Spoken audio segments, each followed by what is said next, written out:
know the gospel? The gospel is that our sin has been forgiven through Jesus Christ. 어떠신가요? 잠깐 영어로 저도 쑥스럽지만 한번 설교를 짧게 해봤는데요. 이 전도사님 왜 이러시지? 영어 발음도 안 좋은데 왜 갑자기 영어를 뜬금없이 하실까? 이상하다. 이런 생각이 드시진 않으셨나요? 네, 맞습니다. 네. 근데 제가 이걸 한 이유는 제가 지금 어디에 있나요? 한국에 있는 이 금강교회에 있습니다. 여기에서 제가 한국어가 아니라 영어로 설교한다면 어떨까요? 말도 안 되는 일이죠. 한국에 있으니 한국어로 당연히 설교해야 되죠. 근데 이것은 이제 제가 이 문화에, 우리나라에서 설교를 한다면 이 문화에, 이 나라 언어에 제한된다는 것을 말하고 싶었습니다. 그런데 복음은 이 언어가 그 나라에 제한되듯이 그렇게 제한되지 않습니다. 복음이 미국에서 선포되든 영국에서 선포되든 한국에서 선포되든 어떤 나라에서 선포되든 그 복음은 불변하는 진리입니다. 나라, 문화, 사회 그 어느 것도 복음을 제한할 수 없습니다.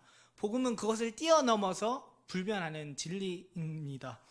그런데 이렇게 복음이 모든 것을 초월하는 것이지만 또 한편으로는 복음이 문화 가운데 들어가서 전파된다는 사실을 우리는 알고 있습니다. 방금 제가 영어로 하면, 한국에서 영어로 하면 말도 안 되는 일이었잖아요.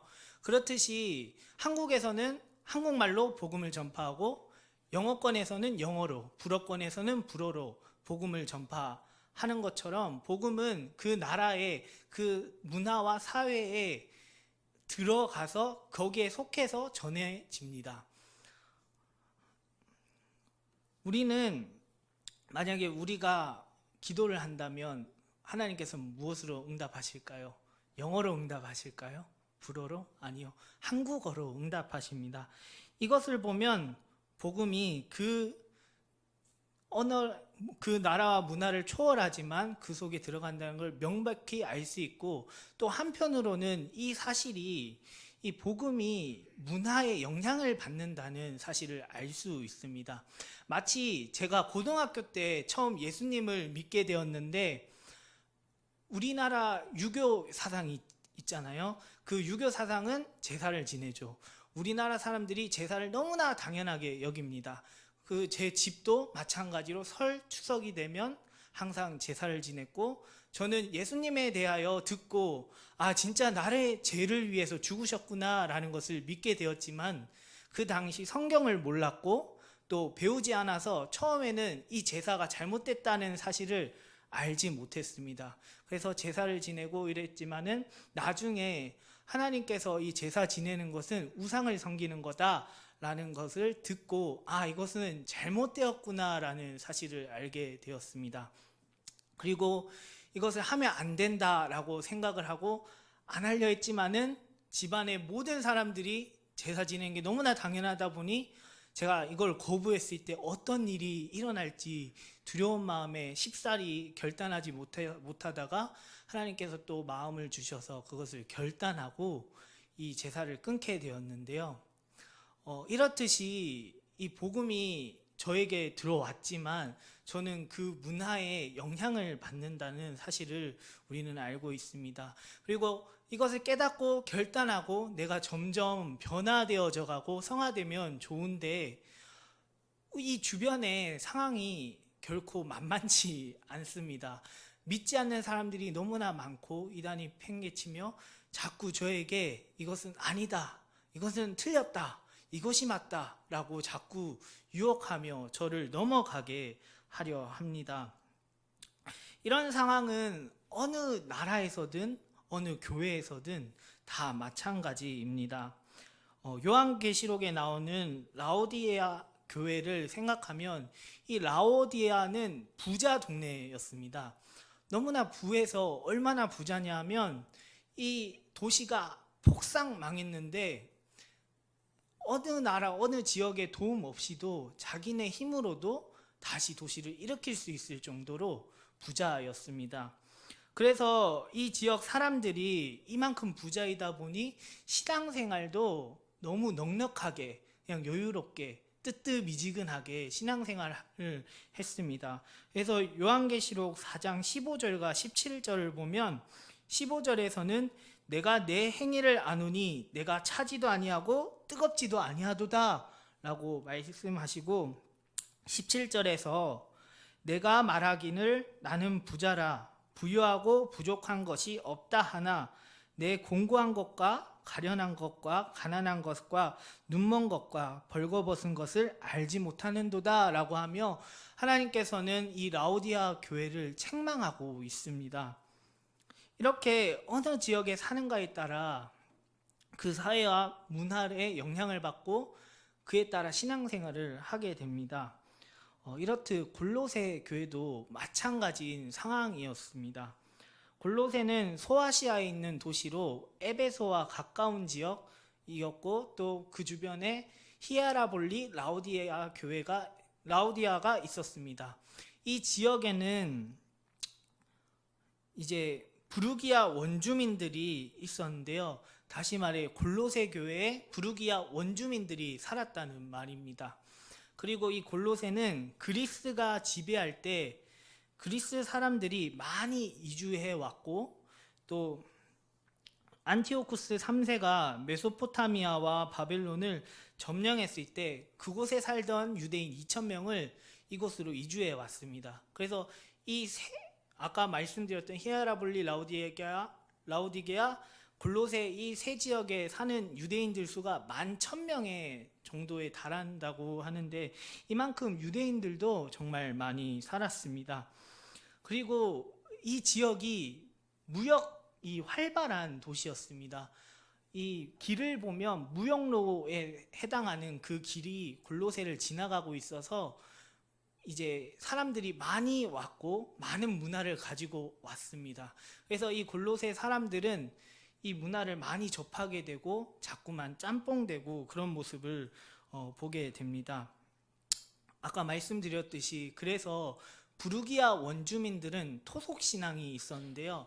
물, 불, 흙, 공기 뭐 이런 것들을 신으로 섬기는 그런 신앙이 있었습니다.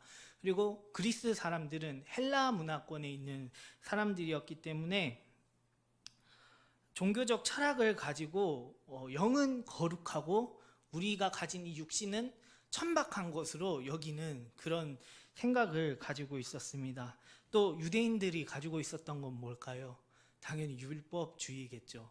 그 율법주의가 이제 그 도시 가운데도 또 있었습니다.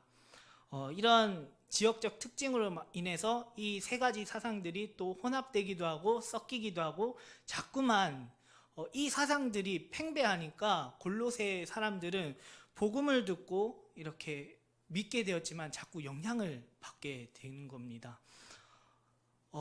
이 생각이 얼마나 정말 위험했냐 하면 특히나 영지주의가 강했는데 이 영지주의는 예수님께서 이 땅에 들어오신 거 오케이 맞아 근데 여러 신들 중에 한 사람이야 한 신이야 라고 말하기도 했고 또 어떤 신의 이 신령한 것이 유출되어서 나와서 만들어졌다라고도 말하기도 하고 천사와 같은 그런 존재로 보기도 했습니다. 이것은 예수님을 오케이라고 인정을 한다고 했지만은 예수님을 인정하는 게 아니라 인정한다고 말하지만 부인하는 그런 사상이었습니다. 골로새 지역의 이 교인들은 이러한 영향에서 정말 벗어날 수 없고 영향을 받고 있었습니다. 그래서 이 골로새에 복음이 전해지고 예수 그리스도를 믿게 되었지만 이 영향으로 인해서 문제가 생기기 시작하니 바울이 지금 이 골로새 사람들에게 편지하는데요. 예수 그리스도가 바로 하나님이시다. 천사의 중보나 영적인 중간 역할을 하는 분이 아니다. 진짜 그분이 참신, 참 하나님, 한 분 하나님이시다. 그리고 우리에게 필요한 것은 다른 것 없다. 오직 예수 그리스도 그 외에 필요한 것이 없다라고 바울은 이 편지를 통해서 그들에게 말하고 있습니다. 그런데 여기서 참 독특한 것은 바울이 골로새 지역을 방문한 적이 없다는 사실입니다. 그러면 바울이 복음을 그곳에 전하지 않았으면 도대체 누가 전했지? 그 지역에 어떻게 편지를 쓰게 됐지라는 질문을 하게 되는데요. 7절을 오늘 본문 말씀 7절을 보면 함께 읽어보겠습니다. 이와 같이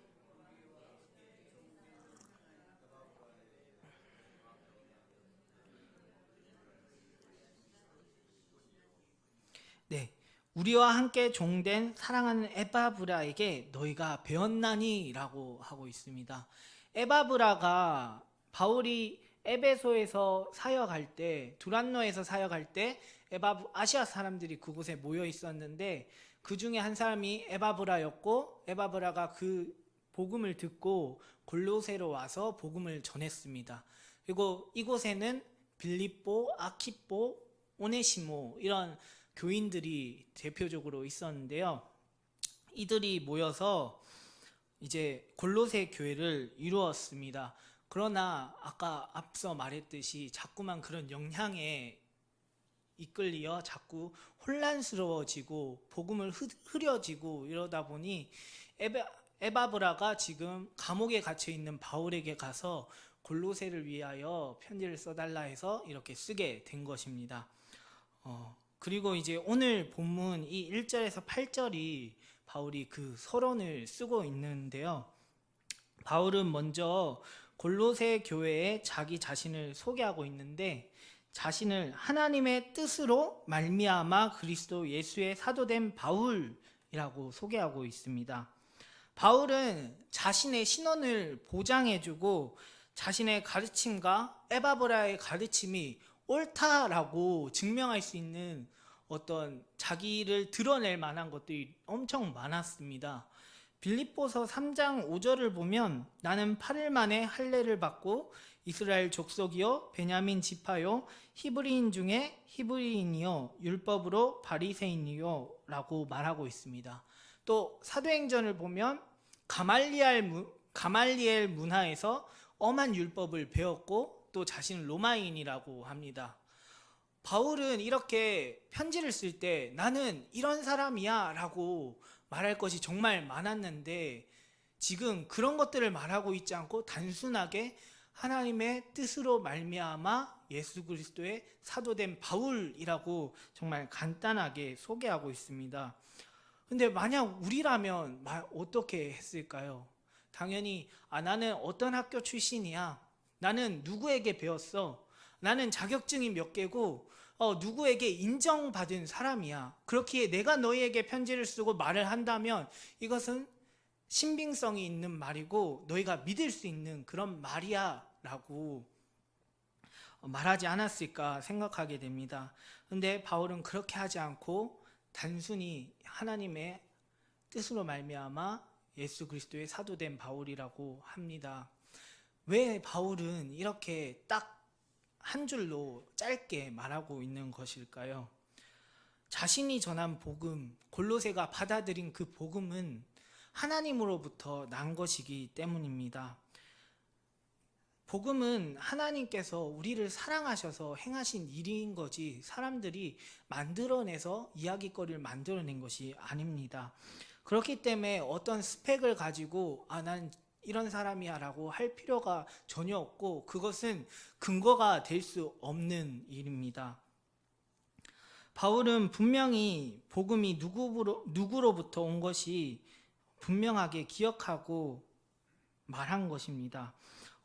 그리고 자신을 사도가 되었다고 말하는데 이 사도는 보내심을 받은 자라는 뜻인데 내가 보내심 받은 누구, 그 사람의 권한을 가지고 내가 보낸다라는 말입니다. 그렇기 때문에 바울은 내 권한으로 지금 너희에게 말하는 게 아니라 나를 보내신 예수 그리스도의 권한으로 너희에게 말하고 있다라고 하는 것을 명확하게 지금 이 글로 보여주고 있는 것입니다. 또한 바울은 자신이 누구인지를 그 누구보다 명확하게 알았기 때문에 만물을 창조하신 분이 하나님이시고 또 만물이 하나님께로 돌아간다는 것을 분명히 믿고 있었습니다. 그래서 골로새 교인에게 이 고백을 하는 것은 우리의 모든 해답은 오직 예수 그리스도다. 이것이 진리다. 어디에 있든, 나라가 어디든, 지역이 어디든, 문화가 어떻든 그것은 그 가운데 있는 모든 문제는 오직 해답이 예수 그리스도라는 그 고백이 담겨져 있는 말입니다. 그리고 이제 바울은 그런 내가 너에게 편지한다고 하는데 지금 2절을 보면 골로새에 있는 성도들 곧 그리스도 안에 신실한 형제들에게 편지하노니 라고 말합니다. 여기서 신실한이라는 말은 원어로 피스토이스인데요. 이거는 피스토스가 원어인데요. 이 피스토스는 믿을 만한, 충실한이라는 뜻이 있습니다.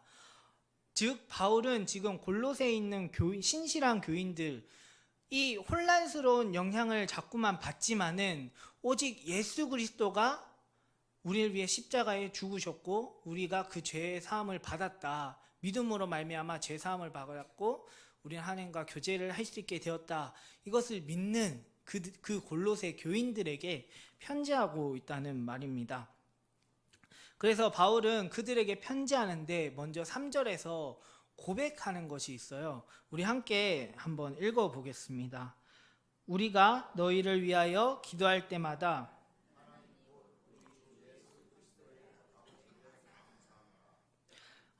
우리 한번 9절을 제가 읽을 텐데 한번 보시면 이로써 우리도 듣던 날부터 너희를 위하여 기도하기를 그치지 아니하고, 지금 바울이 에바브라에게 이 골로새 소식을 들었을 때부터 계속 기도하고 있다고 말합니다. 근데 지금 3절에서 그렇게 내가 너희를 위하여 기도하는데 기도할 때마다 하나님께 감사하게 된다라고 말하고 있습니다. 그 이유가 도대체 무엇일까요? 뭐 때문에 바울은 지금 감사한다고 할까요? 우리 4절에서 6절을 한번 읽어보겠습니다. 이는 그리스도 예수 안에 너희의 믿음과 모든 성도에 대한 사랑을 들었으며 너희를 위하여 하늘에 쌓아둔 소망으로 말미암음이니,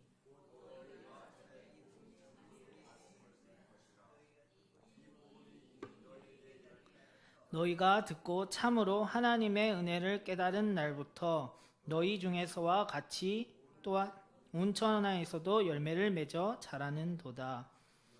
아멘.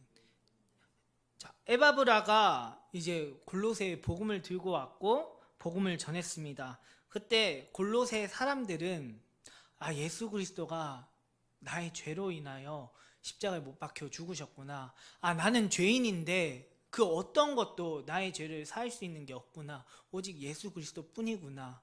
그리고 이것을 믿음으로 인하여 나의 죄는 사함을 받았고 하나님과 이제 교제할 수 있게 되었고 내가 죽어서 하나님과 영원히 함께 있을 수 있구나 라는 것을 믿었습니다.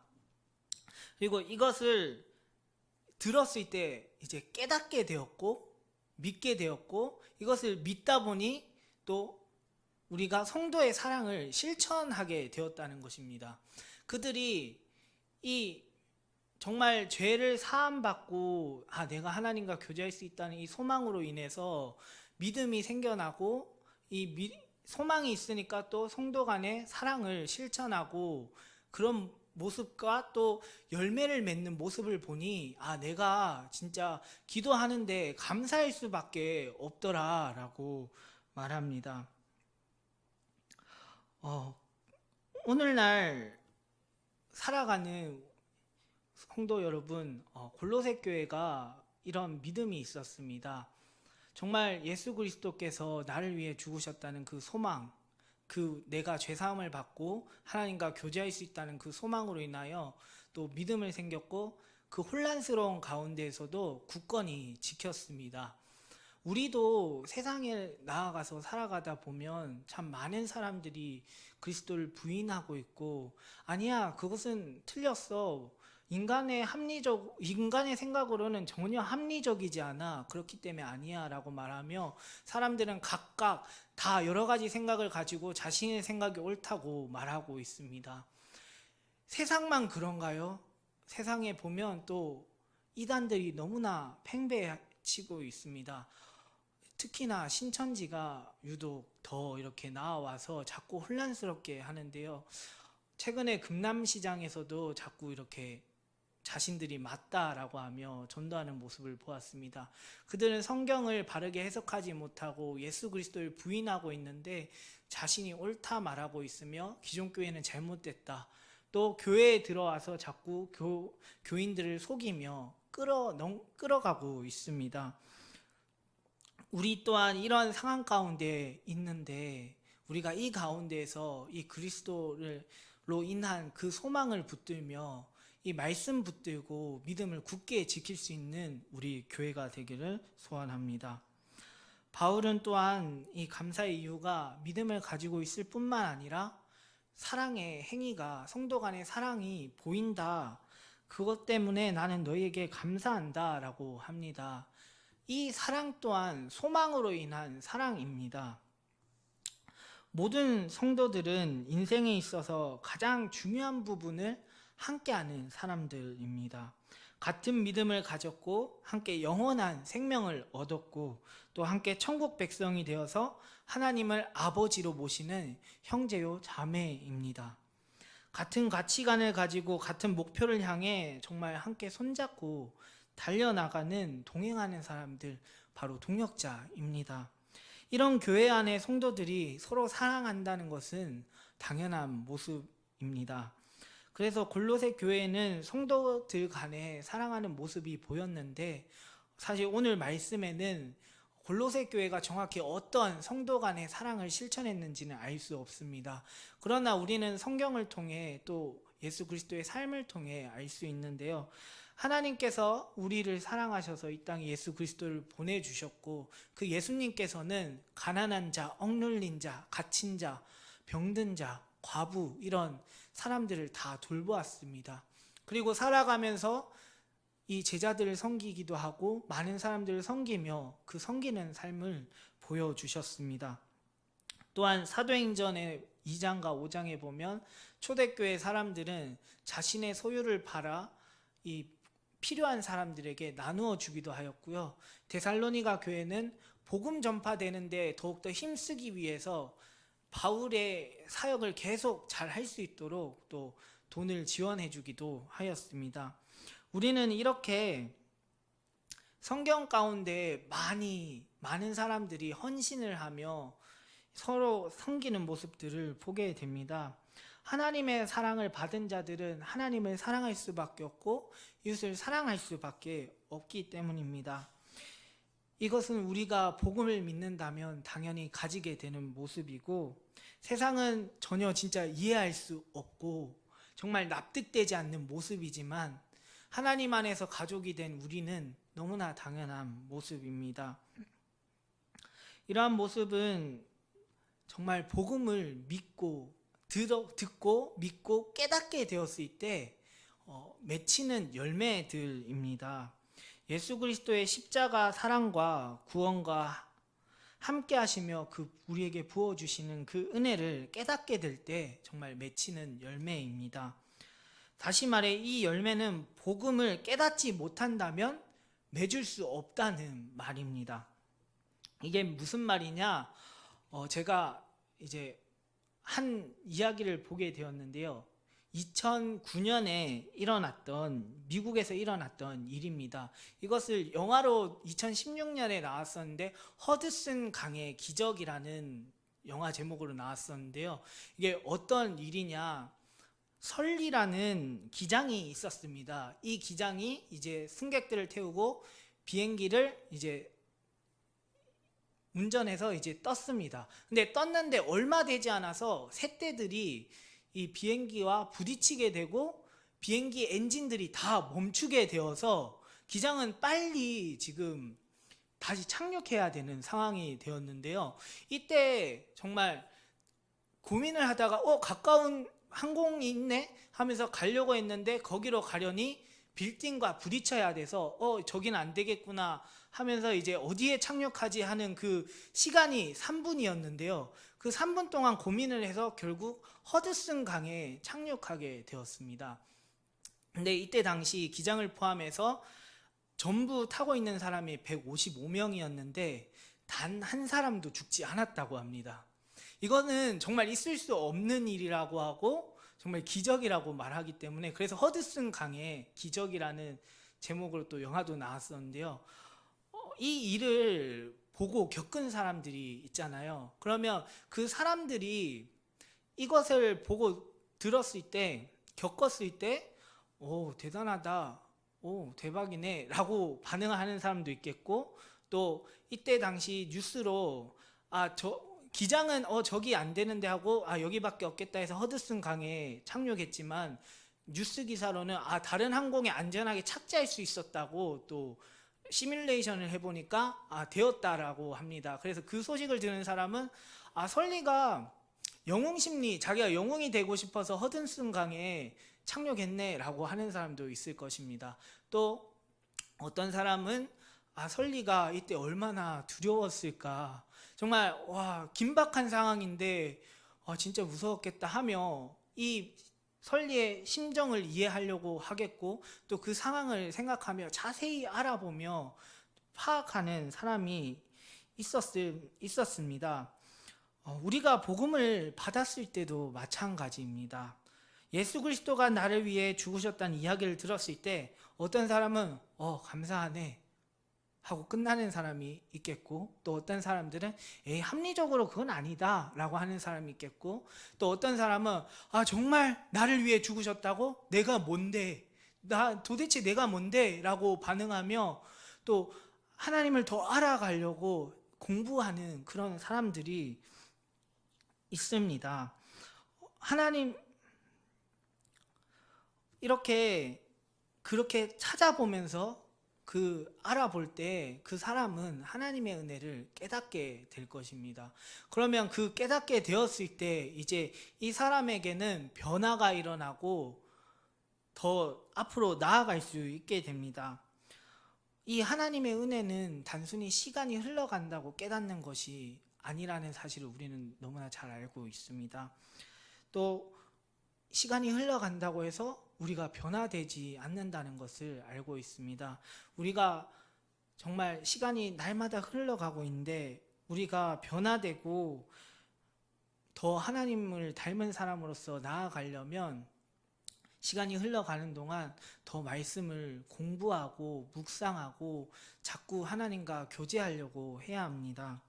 그때 정말 우리는 깨닫게 되고 그리스도인으로서 변화되는, 하나님을 닮아가는 삶을 살 수 있게 됩니다. 이 말씀을 보면서 지금 부끄러운 저의 모습을 보게 되었는데요.